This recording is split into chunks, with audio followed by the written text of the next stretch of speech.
American veterans of Igbo descent have told the Nigerian government to, with immediate effect, go back to the 1960 constitution or Nigeria will finally collapse.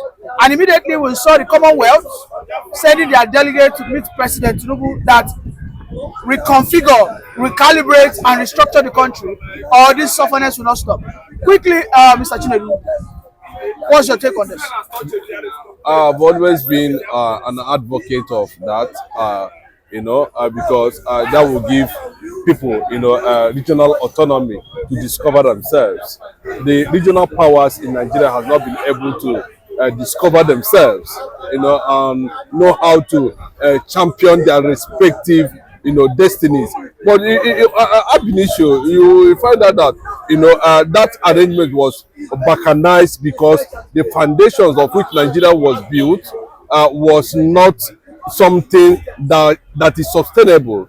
If you look at the First Republic and the Second Republic, what transpired, you will know actually that the British actually laid a collapsed foundation, and that collapsed foundation is how they were able, to bring the supposed components, that make up Nigeria.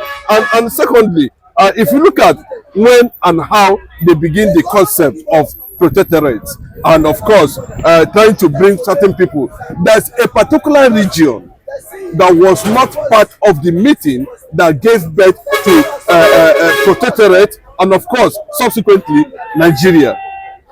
And that tribe has been Igbo, has been Biafrans, majority of them. And when you look at what Lord Lugard was trying to say at that particular time, after he has had some experiences in some part of the Africa, I think in Congo or wherever, where he became Governor General subsequently, before they now moved him to Nigeria, you discover that he said something based on the history of British colonialism ideology.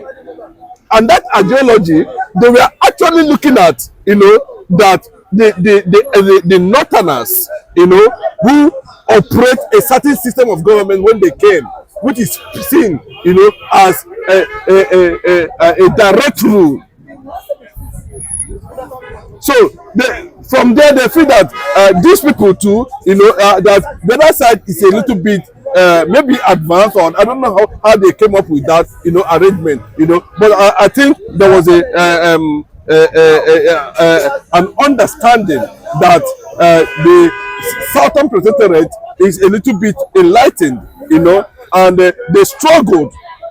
Yoruba is the only race in Africa, that deliberately wrote to the British government for them to come and intervene. The Igbos never did that.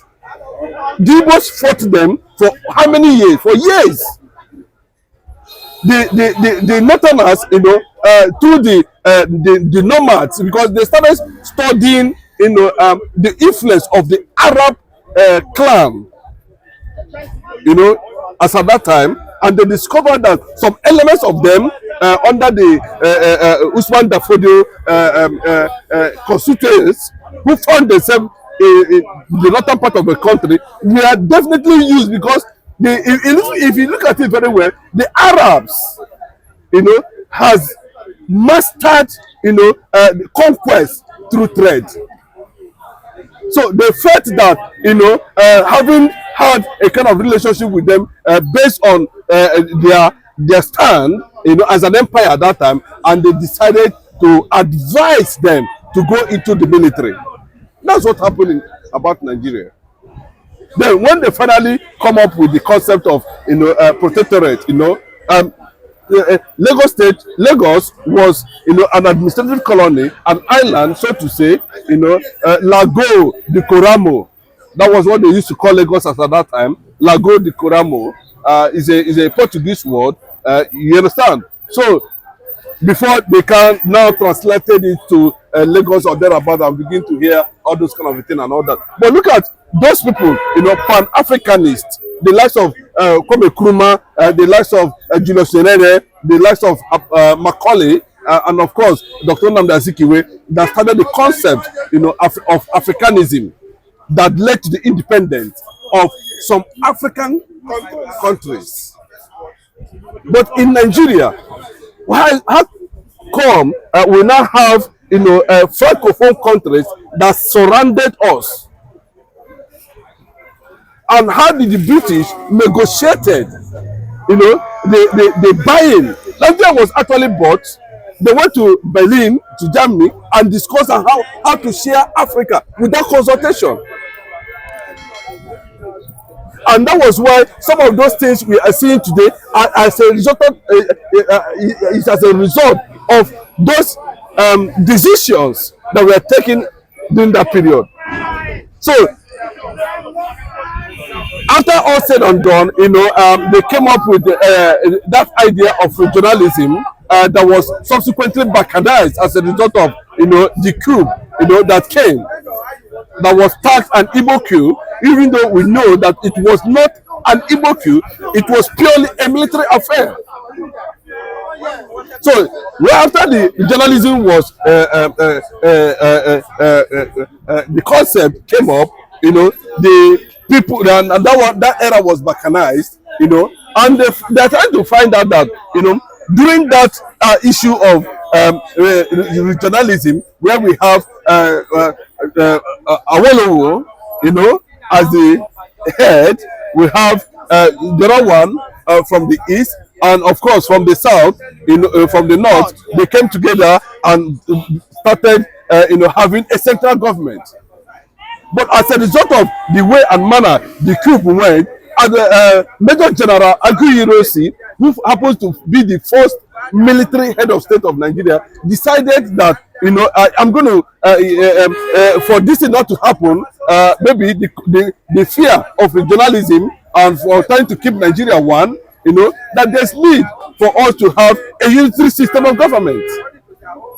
And that was how that Jaja Nwachukwu and the rest of them, who happened to be the first speaker in the House of Representatives as at that time, they now came up, and said, let us that's a unitary system of government, and that was what gave birth to nationalism and all that. But it discovered that, that arrangement was not too comfortable after it has been tried several times by subsequent government and others. And of course, to an extent, it was skewed towards one region. And today, they have tried it and discovered that this thing was not actually, giving the people what they wanted. And of course, in a very clear term, this is what Odibogo Ojukwu had with Gowon in Ghana, Apuri. When they came back, Confederation was misinterpreted, and of course that what led to the Civil War. And in furtherance to that, Gowon dismantled that regional system of government completely by creating what states. I think there are about 12 states or thereabout. Since that time, Nigeria has been struggling, to see how they are going to couple the national concept of one Nigeria at the end of the day. But it has never worked. So, and these patriots, these elders, and a renowned international diplomat, led. You can see what Baba Babalolo or something. Yeah, you understand? Was saying, that these people should be listened to, because we feel that the Northerners will not want to return to the journalism. And if they are going to return to the journalism, what type of restructuring will power that journalism? Regionalism is another thing, regional autonomy is another thing, but what kind of restructuring what kind of idea of restructuring are they going to adopt to power that regionalism? I think that is where the North and South, the Hausa, the Yorubas, and the Igbos are struggling to find their feet. And the North, as is saying completely, that because of the national interest, basically, structured under oil, crude oil, that it will be very difficult for North to agree to that. There have been several attempts. I mean, the former governor of Kano State actually came out to say that he is against regionalism, that there is nothing wrong with the Nigerian constitution, that what we need is better people. Do you agree? I totally. Do you think regionalism is the final solution? No, it's not. It's not. No, if it was about during the era of Obasanjo, we would have placed that on the table, feast on it. Look at how we're going to come up with a better options to eat. Because if you listen to an interview some time ago granted by Gani Adams, you discover that there was something Gani Adams was trying to say, that if we're going to embark on regionalism, are we going to allow the status quo to remain? The political state structure, are we going to allow it to remain? Whereby, for instance, we are having Southwest, we are having Ogun State, but under a regional leader. For me, that's the question, and these are the things that they need to put on the table and look at it properly. That the entire South, for instance, if there's anything like South anyway, if there's anything like Niger Delta, for me, because we know that, from Southern Taraba, Benue, Kogi, they were greater East Central State as at 1900. Those territories were purely a Biafran territory. We are under the administration, of the entire enclave of the Biafrans, so to say. But as a result of what we are trying to look at, if you say South that has how many states, that now they're going to present one regional leader that will act as a president or a prime minister or just any form of name that will be given to that office, that will oversee the entire region where they will still have those states. Do you understand what I'm saying? But are we going to have complete regionalism with that states? That's another thing. So it is going to be it's going to be something the country needs to sit down and decide. Because if Obasanjo has taken up as of 1999, where we are just emerging from a military junta, under military rule for some time, and said, okay, this is the way to go. By now, I think that concept would have gotten its root, well planted, and by now, maybe would have been test running that idea today. But as it stands now, I don't think that regionalism is an option. They are only giving it up, mentioning it because of national, so that Nigeria will not collapse. Nigeria is already, cracked, as in there's massive underground break up in terms of, when they say a building is cracking, it means that any moment that building can actually collapse. You can see what the Northern just somebody from the North just wrote to the president a few weeks ago and told him that it is time for them to divide Nigeria. The North has enormous, more than the South, resources to stay on their own as a nation. But the northern politicians do not want that. They don't want it. They're not that they don't want it. Bros, see, who is going to labor? That's the question. Is the North ready to labor? There are countries that doesn't even have crude oil. But the sophistication in leadership, has made those countries to do what? Stand as a nation. The North can stand on their own as a nation. The Southwest can stand on their own as a nation. The eastern part of the country can stand their own as a nation. But because of the conspiracy theory and the mystery surrounding the system, that is why you see all these things looking as if it is not possible. It is 100% possible. Nigeria is a creation of human being. It's only one kingdom in Africa that I know, that I believe in, that is tied to greatness, to divinity. And what is that kingdom? I don't want to talk about it now because I know that you want to hear more about that, but I'm just trying to tell you what the American Victorians are trying to, the message they're trying to pass.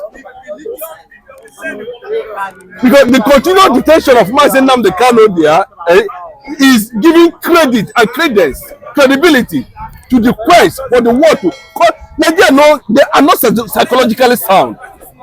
As I'm talking to you now, US, UK, France, and China, has stripped Nigeria of diplomatic immunity. For me, I think it is because of what is being linked, the recent unguided, misguided statement credited to the Finnish ambassador to Nigeria, Elena,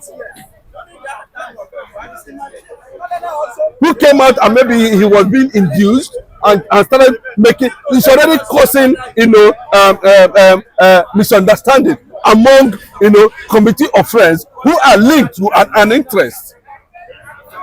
So the fact is that they have sent the signal, but the truth of the matter is that do Nigeria at this point in time need journalism? That's the question. For me, I feel that Nigeria does not need journalism. What Nigeria needs at this point in time is peaceful disintegration of the entity. Nigeria disintegrating is a question that begs the answer of all the Nigerian people living together. Thank you for that wonderful submission, Mr. Tinubu. Thank you for your time.